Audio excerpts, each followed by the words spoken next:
How does a case once dismissed as an accident suddenly unravel into one of the most gruesome murders in recent history? Why did a 22-year-old woman, declared missing for days, resurface in a way no one could have imagined? What happened behind the locked doors of an apartment that turned into a slaughterhouse? Jasmine Pace was once just another name, another face, another young woman lost in the system. To the world, her story had been concluded years ago. A disappearance, whispers of a troubled life, and finally, a death ruled as a suicide.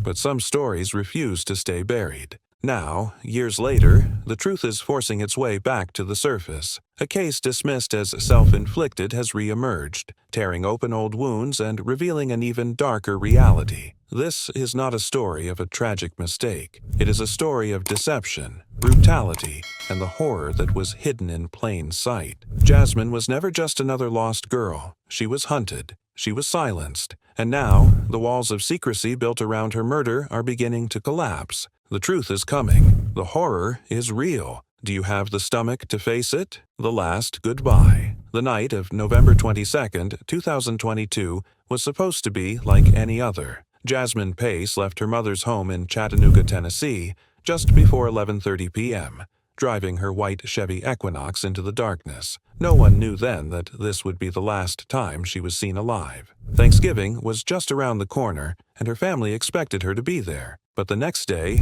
a message arrived on her mother's phone. Jasmine had decided to stay with a friend, Emma, for the rest of the week. At first, no one panicked. Jasmine had recently lost her grandmother to cancer, and there had been times when she needed space to process. But something about the text didn't sit right with her mother, Katrina Pace. It wasn't just the timing, it was the cold, detached tone of the words. Jasmine wasn't the type to pull away without some explanation. Then came the Facebook post, "Enjoying Thanksgiving with my baby," the caption read. Attached was a photo showing Jasmine in a revealing outfit, an image completely out of character for her. But it wasn't just the outfit that made Katrina uneasy. Jasmine's tattoos, those distinctive markings on her upper right arm, were missing. The photo wasn't new. It wasn't taken that Thanksgiving. Someone was pretending to be her. A chilling realization spread through Katrina like ice. Jasmine wasn't just missing. Something had happened to her. The silent phone and the man who lied. The growing fear in Jasmine's family soon turned into full-blown panic when they started calling her phone. No one could reach her. Every call went straight to voicemail.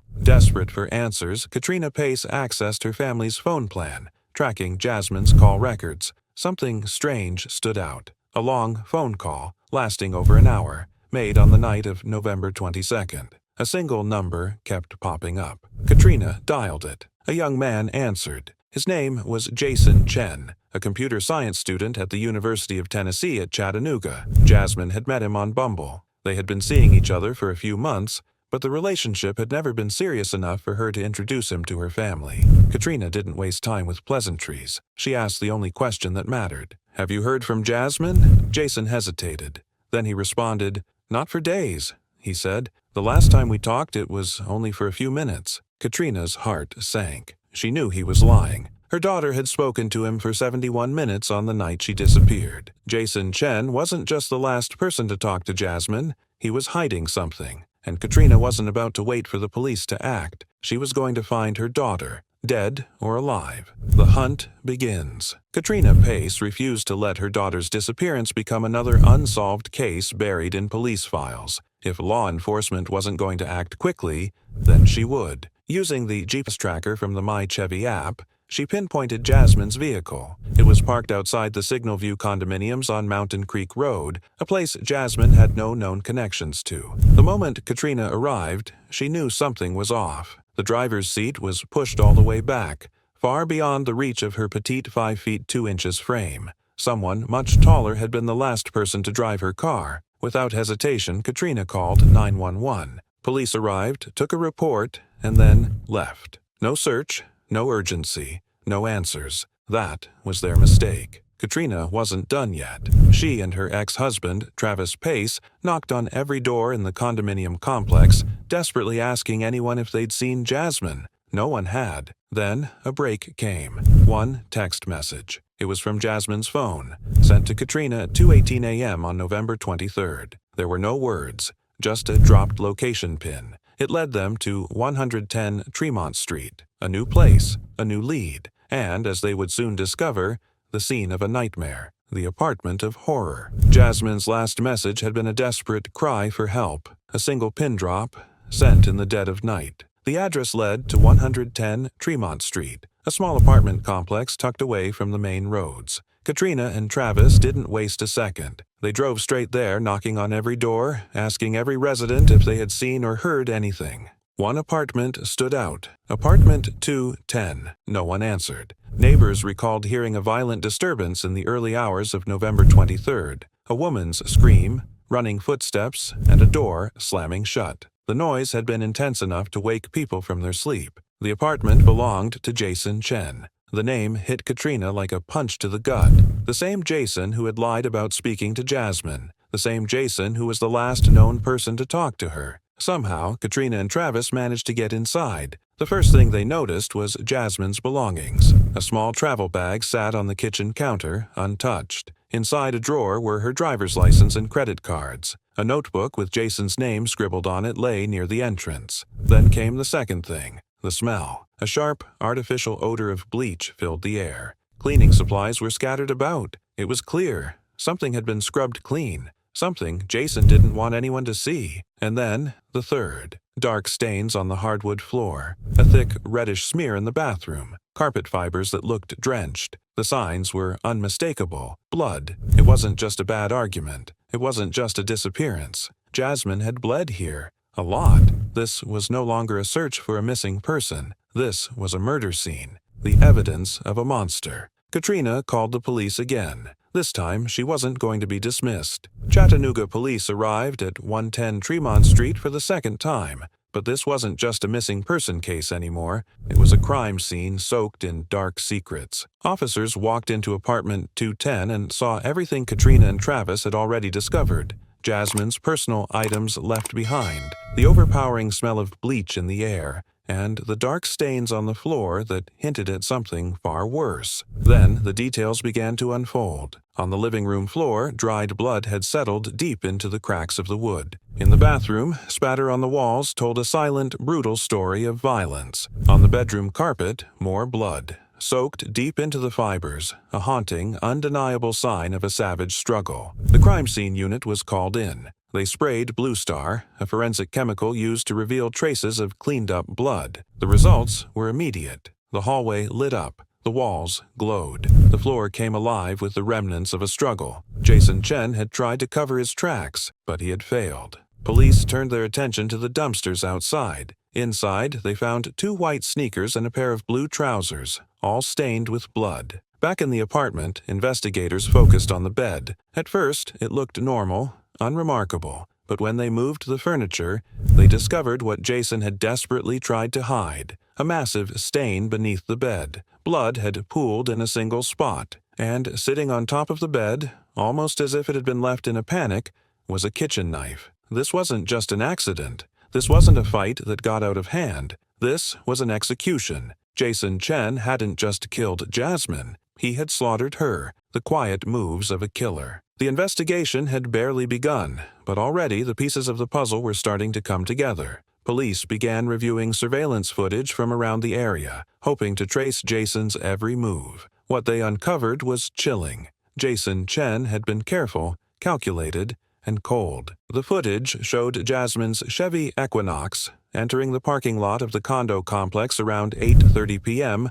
on November 23rd. But it wasn't just the car that told the story. A figure in a light hoodie was seen driving the vehicle away. The camera wasn't clear enough to capture the driver's face, but one thing was undeniable. Jasmine wasn't behind the wheel. Investigators then turned their attention to Jason's movements. That same day, Jason had been spotted in a Walmart store, alone, no sign of Jasmine. But his shopping cart wasn't filled with random items. He bought Band-Aids, peroxide, and cleaning products. When he scanned the items at checkout, he tried to pass off the more expensive ones as something cheaper, asparagus. Then came his next stop, a Walgreens. Here he bought paper towels. Nothing out of the ordinary, but something about it felt wrong. This wasn't someone just picking up groceries. This was someone preparing to cover his tracks. Later, around 6 p.m. on November 23rd, Jason was seen leaving his apartment. This time, he was struggling with a large suitcase, dragging it across the parking lot toward his black Toyota Camry.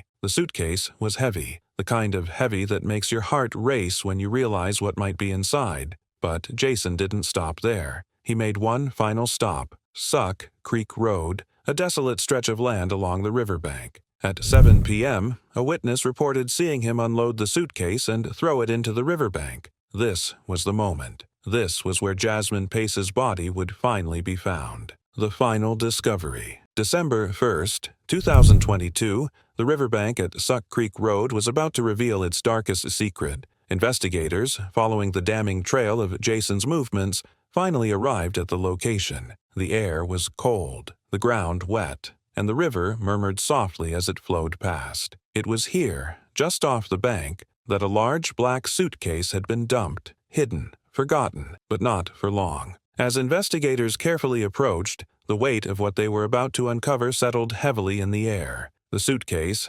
heavy and unyielding, was opened with a finality that echoed in the stillness of the night. Inside, tightly wrapped in 3 trash bags, was the body of Jasmine Pace. Her body was contorted unnaturally as if crammed into the suitcase, shackled with 2 handcuffs, her right arm cuffed to her right ankle, her left ankle bound to her right elbow. The handcuffs weren't the typical law enforcement style. These were lighter, weaker, and one had been broken, a symbol of the killer's desperation to contain her, to silence her. But Jasmine's death had been far from quick or merciful. An autopsy would later confirm what the crime scene had already made clear. She had been stabbed over 60 times, her body a brutal canvas of rage. The wounds were concentrated on her upper left side, evidence that she had been cornered, trapped, and mutilated with no chance to escape. The stabbing was methodical, savage, a calculated effort to destroy her. The most chilling detail, her wounds weren't random.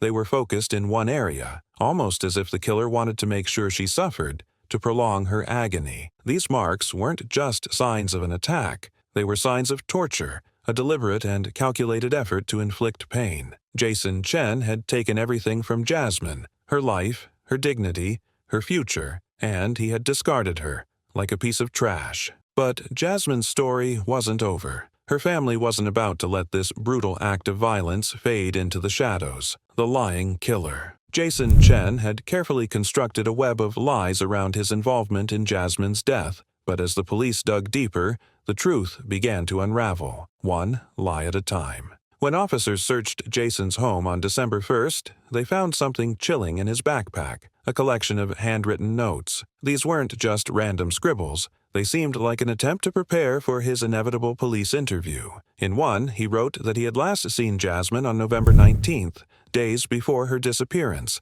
and claimed they had only spoken briefly on the 22nd. He even tried to paint Jasmine as someone unstable, mentioning her history of running away and insinuating that her mother had a drinking problem. Jason's calculated attempts to distance himself from the truth were clear, but the evidence was piling up. Investigators also found something even more incriminating, a SIM card belonging to Jasmine, hidden inside a glasses case in Jason's backpack. Jason had used Jasmine's phone to create a false narrative, sending fake updates on her social media accounts, even posting as if Jasmine was still alive. One of the posts on her Facebook said she was enjoying Thanksgiving with my baby, all while her lifeless body was in the back of his car. But the most damning evidence came from Jasmine's phone records. On the morning of November 23rd, Jason sent Jasmine a photo of her in his apartment, clearly taken on the night of her disappearance. He sent it with a note saying, "Slept like a baby." Later that day, he asked,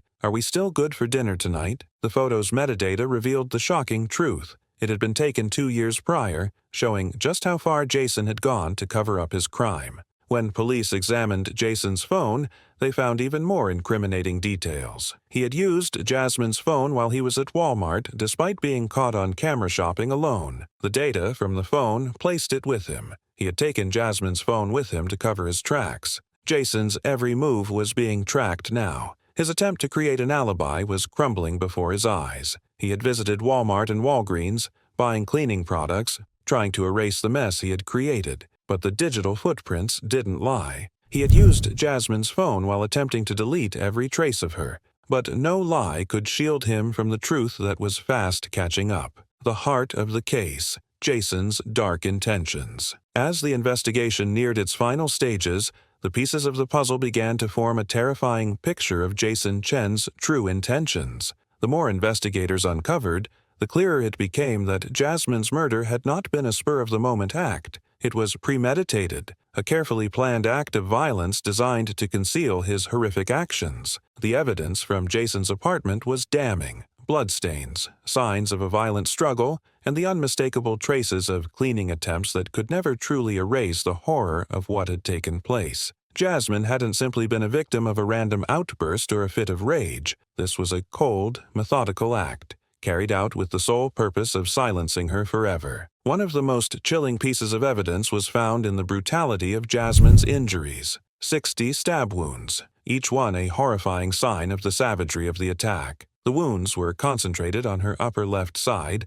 almost as if the killer had deliberately targeted vital areas of her body. The rage in each strike was undeniable. This wasn't an impulsive attack. It was personal, calculated, and done with a twisted sense of control, as if Jason wanted to make sure she suffered. But it wasn't just the wounds that painted the picture of a monster. It was the way Jasmine had been left to die. The shackles, the handcuffs, the inhumane way she had been bound, contorted into a space that was far too small for her body. Jasmine had been treated like an object, discarded, left to rot in a cold, uncaring way. This wasn't an accident. Jason had wanted her to suffer. As investigators pieced together the timeline, they were struck by the shocking realization that the murder had been premeditated. The way Jason had strategically moved her car, the care he took to clean the apartment, and the way he had disposed of her body all pointed to one horrifying conclusion: Jasmine's death was no accident. It was carefully crafted, executed with chilling precision. Jason Chen had not only planned Jasmine's murder, he had gone to great lengths to cover his tracks. His lies, his manipulation of Jasmine's phone and social media accounts, his trips to buy cleaning supplies, every step had been meticulously calculated to ensure he wouldn't get caught. But despite all his efforts, the truth was catching up to him. The trial of a lifetime. The world was now watching. The investigation had laid bare the depths of Jason Chen's depravity, but now it was time for the legal system to step in and deliver justice for Jasmine Pace. The case was open, the evidence overwhelming, and the eyes of the public were fixed on the courtroom. Jason Chen was charged with first-degree premeditated murder, but when the trial began in January 2025, his defense team took a shocking approach. Instead of attempting to deny the crime or claim innocence, they admitted that Jason had killed Jasmine. But they argued that the murder had not been premeditated. They claimed that Jason had acted in a fit of voluntary manslaughter. The defense painted a picture of Jason being provoked by Jasmine, accusing her of attacking him after discovering Tinder notifications on his phone. They described an emotional drunk argument where Jasmine allegedly attacked him with a broken wine glass. In his panic, Jason supposedly grabbed a kitchen knife to defend himself. They argued that the murder had been a heat-of-the-moment act, and the shackles found on Jasmine's body were simply the result of his panic after the stabbing. However, this defense was shaky at best. Every piece of physical evidence contradicted the idea of a sudden, impulsive attack. The precise nature of the stab wounds, the careful disposal of Jasmine's body, and the meticulous planning leading up to the crime all pointed to something far darker than an unintentional outburst. As the trial progressed, the prosecution laid out the timeline of events, methodically dismantling Jason's claims. They showed that Jasmine had been stabbed more than 60 times, many of the wounds concentrated on her left side, indicating that she had been trapped and unable to defend herself. The fact that she had been shackled while alive only reinforced the theory that her death had been a slow, deliberate act of torture. The evidence was clear. The murder had been premeditated. The prosecution also had the crucial phone records, the 71-minute phone call between Jasmine and Jason, the messages sent from her phone while she was likely already dead, Jason's trips to buy cleaning supplies, and the footage of him disposing of her body. Every step of Jason's actions had been caught on camera, every lie exposed. But the final blow came from the testimonies. Neighbors had heard the argument, the scream, the footsteps. They testified about the strange silence that followed and how it had felt wrong from the very beginning. Jason's lack of concern, his attempts to cover his tracks, These things painted a clear picture of a man who knew exactly what he had done. He wasn't just a man who had lost control in a drunken fit. He was a cold-blooded killer, using every ounce of cunning to avoid being caught. In the final moments of the trial, Jason Chen didn't testify. His defense team abandoned their strategy of presenting him as a man who had simply lost control and instead focused on a more hopeless defense, arguing that the lack of ligature marks on Jasmine's wrists meant she couldn't have been alive when the handcuffs were applied. But no argument could erase the truth. The evidence, the witnesses, and the brutal nature of Jasmine's death were irrefutable. Jason Chen was found guilty of first-degree premeditated murder. The jury deliberated for less than an hour before returning the guilty verdict, sealing the fate of the man who had taken Jasmine Pace's life in the most horrific way imaginable. Jason was sentenced to life in prison without the possibility of parole. Justice had finally been served. But for Jasmine's family, the victory was bittersweet. The woman they had loved, the young woman who had been so full of life, had been taken from them in the most brutal way.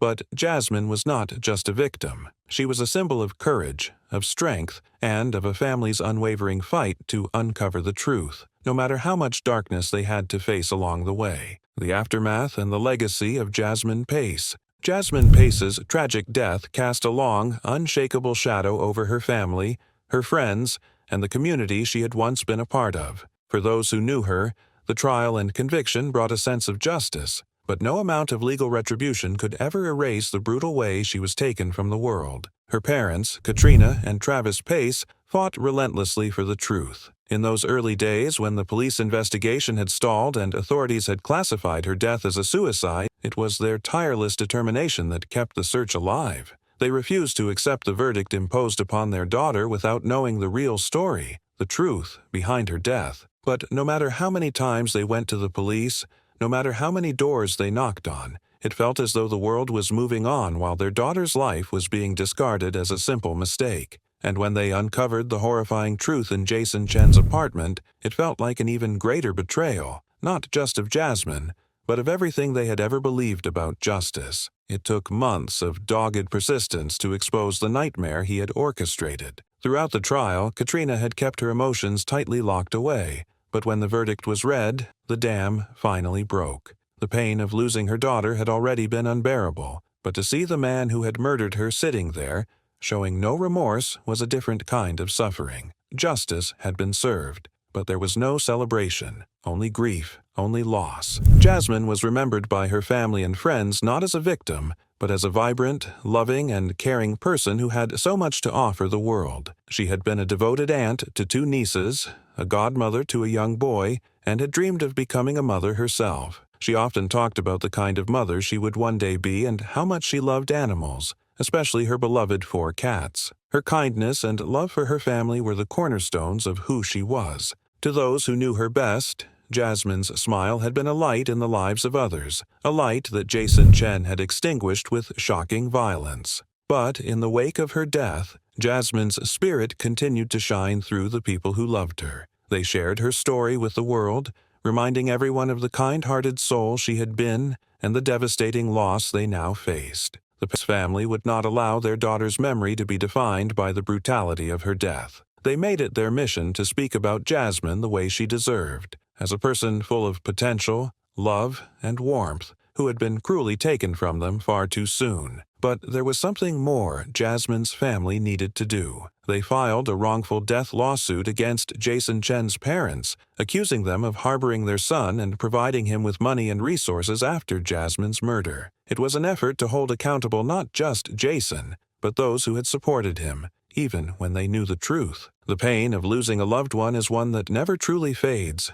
and for Jasmine's family, there would never be a return to the life they once knew. The daily heartbreak of living without her would always be a part of them, but they knew they had done everything they possibly could to bring justice to Jasmine's memory. Jasmine Pace's death was not in vain. The truth had been uncovered, and while it was a truth no one ever wanted to face, it had finally been brought into the light. Jason Chen was convicted of first-degree murder, and his life would never be the same. His decisions in that moment of rage had irrevocably altered his future. he would never be free again. But as for Jasmine, her legacy lived on, and her name would never be forgotten. Jasmine's story is one of family, courage, and unyielding love in the face of unimaginable horror. And while the battle for justice was fought in the courtroom, the real victory was in the continued fight to remember Jasmine for the wonderful person she had been. The justice system had failed her initially, but the voices of her loved ones ensured that the truth prevailed.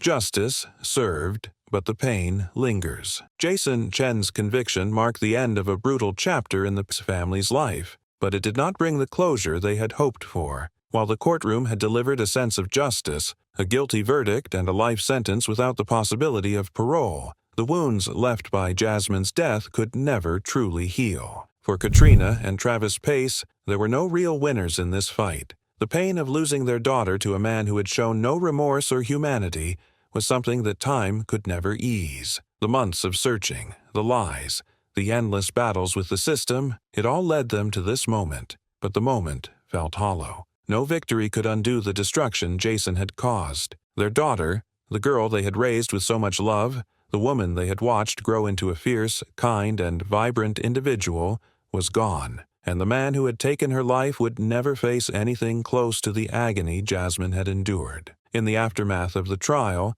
there was a sense of relief, but it was a hollow relief. They had uncovered the truth, but it came at an unbearable price. The price of reliving their daughter's last moments over and over again, of hearing the horrifying details of how she had suffered and how Jason had planned every step of her brutal demise. But despite the overwhelming grief, the Pace family ensured that Jasmine's memory lived on. Her friends, her nieces, and the countless people who had been touched by her kindness carried her legacy with them. They shared her story, not as a victim, but as a young woman whose life had been stolen far too soon. Jasmine's light, although extinguished, continued to burn in the hearts of those who loved her. The wrongful death lawsuit against Jason Chen's parents added another layer to the story. The Pace family's legal team fought to hold Jason's parents accountable for aiding and abetting their son after the murder. The argument was clear. They had known he was the prime suspect and had still provided him with financial support and shelter during the crucial days when Jasmine's body was hidden and the investigation was underway. The case against them was tangled in legal complexities, but it further exposed the corruption that ran through the entire chain of events surrounding Jasmine's murder. Even after all the legal battles, even after the long, drawn-out court proceedings, one thing became undeniable: the family's fight for justice would never end. Jasmine's memory would be their driving force, ensuring that no one would ever forget the young woman whose life had been tragically stolen from her. For Jason Chen, the sentence was final, a life sentence behind bars with no chance of parole. But for the Pace family, the punishment would never be enough to fill the void left by Jasmine's death. The story of Jasmine Pace had become one of heartbreak, but also one of incredible resilience. The family had lost everything, but they had found strength in each other, in their friends, and in the truth they fought to expose. The murder of Jasmine Pace would always be remembered for its brutality, its senseless violence, and the cold-blooded nature of her killer. But it would also be remembered for the courage of a mother and father who refused to stop fighting, even when the world told them to give up. It would be remembered for the voice of Jasmine Pace, whose light still shone, even in death. Justice had been served, but the pain would never leave. And though the trial had ended, the fight for justice, for truth, and for remembrance would continue in the hearts of those who loved her. Jasmine's life, once taken so violently, would never be forgotten. Her story, her love, and her legacy would always live on. This was the story of Jasmine Pace, a beautiful young woman whose life was cruelly cut short, but whose memory would live on forever. The world had failed her, but the people who loved her never would. Justice had been served, but for the Pace family, the war was never truly over. If you found it interesting, subscribe to our channel and watch more new crimes cases.